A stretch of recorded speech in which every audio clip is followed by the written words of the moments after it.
Hello YouTube के हमारे सभी व्यूअर्स, मेरे प्यारे विद्यार्थियों,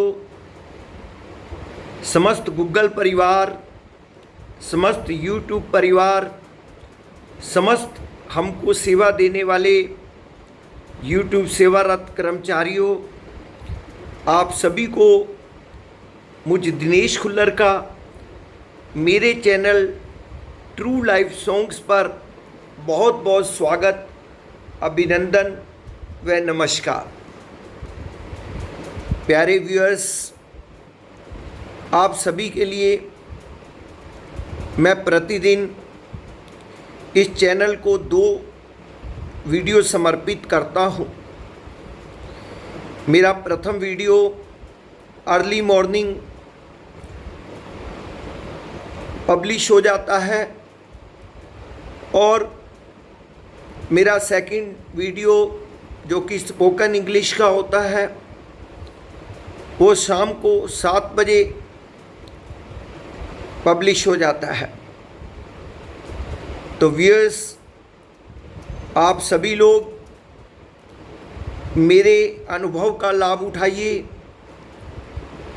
और मुझे भी कृतार्थ कीजिए।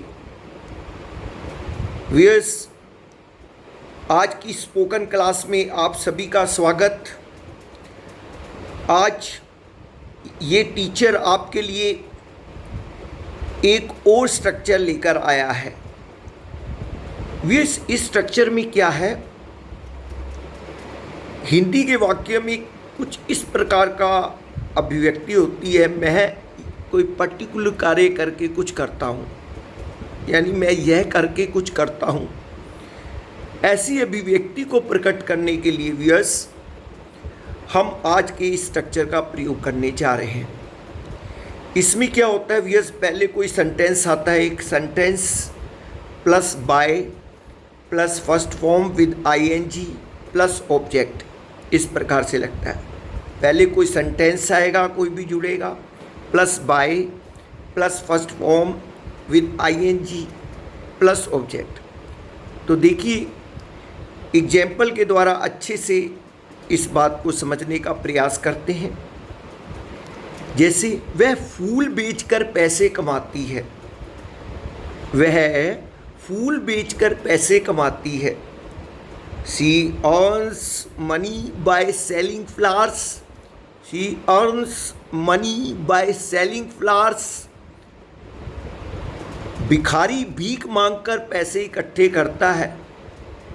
बेगर collects money by begging, beggar collects money by begging. मैं बहुत सारे उदाहरण देकर पढ़ाता हूँ। I teach by giving lots of examples, I teach by giving lots of examples. वह बोलकर पढ़ती है। She reads by speaking, she reads by speaking. वह सब कुछ लिख कर बताती है। She tells everything by writing, she tells everything by writing. तो मेरे प्यारे व्यूअर्स, ये मैंने कुछ आपको वाक्य बोलकर बताए हैं। इस प्रकार से इस स्ट्रक्चर का प्रयोग किया जाता है।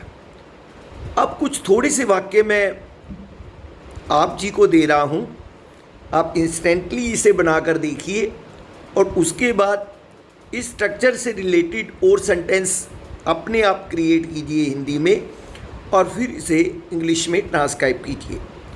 तो अन्य वाक्यों में, वह विद्यार्थियों को पढ़ाकर पैसे कमाती है, वह विद्यार्थियों को पढ़ाकर पैसे कमाती है। सेकंड, धोबी कपड़े धोकर पैसे कमाता है, धोबी कपड़े धोकर पैसे कमाता है। थर्ड, पूजा कविता लिखकर पैसे कमाती है, पूजा कविता लिखकर पैसे कमाती है। तो व्यूअर्स, ये तो अभी ही बना लीजिए साथ के साथ वीडियो समाप्त होने पर, और उसके बाद स्वयं अपने आप इस स्ट्रक्चर से रिलेटेड हिंदी में वाक्य बनाइए और उसको ट्रांसक्राइब कीजिए। अगर आपको किसी भी प्रकार की कोई दिक्कत आती है व्यूअर्स, तो ये टीचर हाजिर है, कमेंट कीजिए और आपको अवश्य जवाब मिलेगा। तो व्यूअर्स, आज चलते हैं आप आज की दूसरी आइटम के पर जो सीखनी है हमने, वो है कन्फ्यूजिंग वर्ड। कन्फ्यूजिंग वर्ड में आपको प्रतिदिन एक पेयर मैं कराता हूँ और उसको पूरी तरह से आपके दिमाग में इम्बाइब करने का प्रयास करता हूँ व्यूअर्स।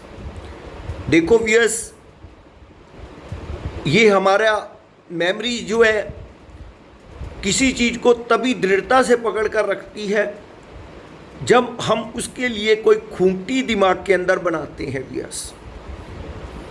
जब हम छोटी सी बात को एक एलेबोरेट कर कर समझने का प्रयास करते हैं तो व्यूअर्स वो हमारे दिमाग में इम्बाइब हो जाती है और वो कभी भी हमारे दिमाग से निकलती नहीं है और हम उसे कभी भी भूलते नहीं हैं। दैट इज़ वाई मैं हर एक चीज़ का निचोड़ निकाल कर आपके सामने रखने का प्रयास करता हूँ। ना केवल आपको मैं बताता हूँ नई नई चीज़ें, बल्कि उसकी खूंटियाँ भी आपके दिमाग में गाड़ता हूँ ताकि आपको किसी न किसी बात से उस पेयर की बात, इस टीचर की याद आ जाए और आप उस जगह पर सफलता प्राप्त कर लें। तो व्यूअर्स, आज का जो कंफ्यूजिंग वर्ड है वो है टीच और preach. TEACH teach, PREACH preach. अब देखिए व्यूअर्स, ये दोनों वर्ड अपने आप में एक शिक्षा देने के लिए प्रयोग किए जाते हैं, लेकिन दोनों के जो प्रयोग हैं वो अलग अलग जगह पर होते हैं। व्यूअर्स, टीच पढ़ाना, शिक्षा देना, यानी पढ़ाना जो टीचर होता है, जैसे मैं आपको व्यूअर्स टीच कर रहा हूँ, I am not preaching you, I am teaching you. तो व्यूअर्स, मैं आपको जैसे पढ़ा रहा हूँ, इसी प्रकार जो टीचर पढ़ाता है तो वो टीच करता है। जैसे I am teaching you English, I am teaching you English. तो व्यूअर्स, जैसे मैं आपको पढ़ा रहा हूँ, इसको बोलते हैं टीच करना। और प्रीच क्या होता है? प्रीच होता है व्यूअर्स, इसमें भी शिक्षा देना ही होता है, धर्म का उपदेश देना। जनरली जो हम धार्मिक उपदेश देते हैं उस समय टीचर नहीं होते हैं, प्रीचर होते हैं, यानी प्रीच कर रहे होते हैं। जैसे हम चर्च के फादर का ले लेते हैं, father preached the Christians people in church, father preached the Christian people in church. तो व्यूअर्स, जब हम किसी को कोई धार्मिक शिक्षा वगैरह दे रहे हैं तो उस समय हम प्रीच कर रहे हैं। और जब हम जनरल स्टडी किसी को पढ़ा रहे हैं, क्लास की स्टडी पढ़ा रहे हैं, जैसे मैं पढ़ा रहा हूँ, तो उसको टीच करना बोला जाता है व्यूअर्स। आई होप कि आपको ये कंफ्यूजिंग वर्ड बिल्कुल दिमाग में क्लियर हो गया होगा व्यूअर्स। बिल्कुल एलेबोरेट करके मैं एक एक चीज़ को आपको निचोड़ निकाल कर समझाने का प्रयास करता हूँ व्यूअर्स। अब व्यूअर्स आते हैं हम आज की तीसरी आइटम के ऊपर, वो है डेली यूज सेंटेंसेस।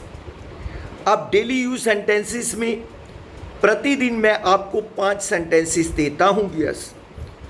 आप लोगों से मैं प्रार्थना करूँगा, आप मेरे वीडियोस को देखकर इन सेंटेंसेस को अपनी नोटबुक में नोट कीजिए और इसको अपनी जुबान के पर ले आइए, ताकि कभी भी कोई इस प्रकार का मौका बने इस प्रकार की स्थिति बने तो तुरंत आपकी जुबान से ये बाहर आए।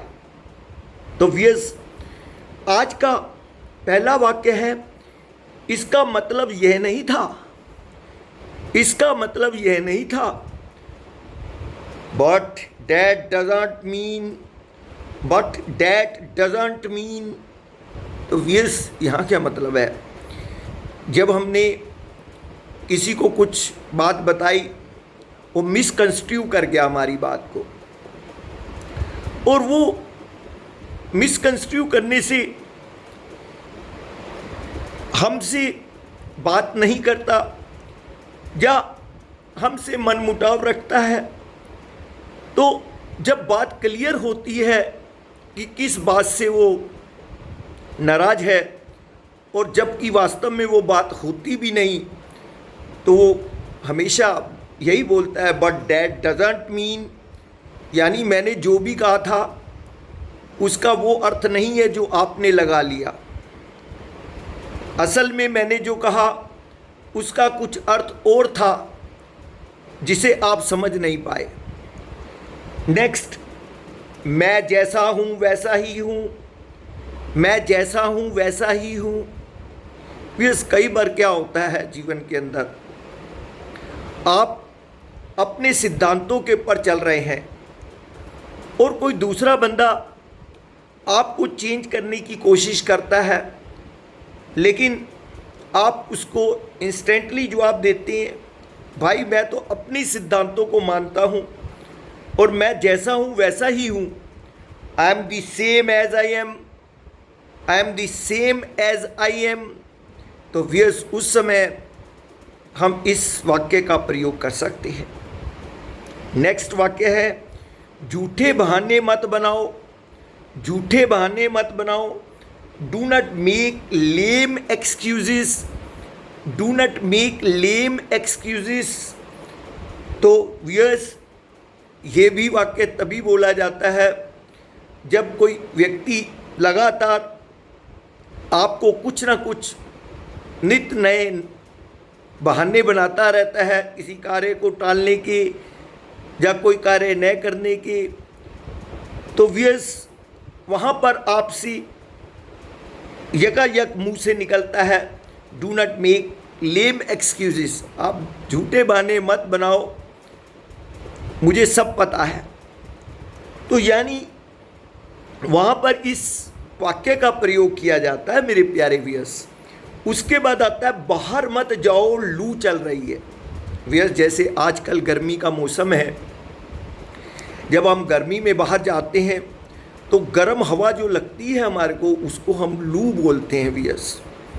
तो बाहर मत जाओ, लू चल रही है, किसी को आप एडवाइस कर रहे हैं, वो गर्मी में एकदम बाहर जाने का प्रयास कर रहा है, तो आप उसे कहते हैं इग्नोर करो अभी। Do not go out, hot winds are blowing, do not go out, hot winds are blowing. तो व्यूअर्स, इस वाक्य को उस समय बोला जाता है। नेक्स्ट और लास्ट वाक्य है, मुझे तुम्हारी शर्त मंजूर है, मुझे तुम्हारी शर्त मंजूर है। I accept your condition, I accept your condition. तो व्यूअर्स, ये वाक्य तभी बोला जाता है जब हम किसी को फॉलो करते हैं और हम कहते हैं कि भाई आप मेरा कोई कार्य कीजिए, मुझे आपकी सभी शर्तें मंजूर हैं। तो उस समय आप यकायक बोलते हैं, आई एक्सेप्ट यूर कंडीशन। तो व्यूअर्स, वीडियो ज़्यादा लंबा ना हो, अब मैं यहीं आपसे इजाज़त चाहूँगा। कल फिर मिलूँगा नए स्ट्रक्चर के साथ। तब तक जय श्री कृष्णा, राधे राधे, नमस्कार।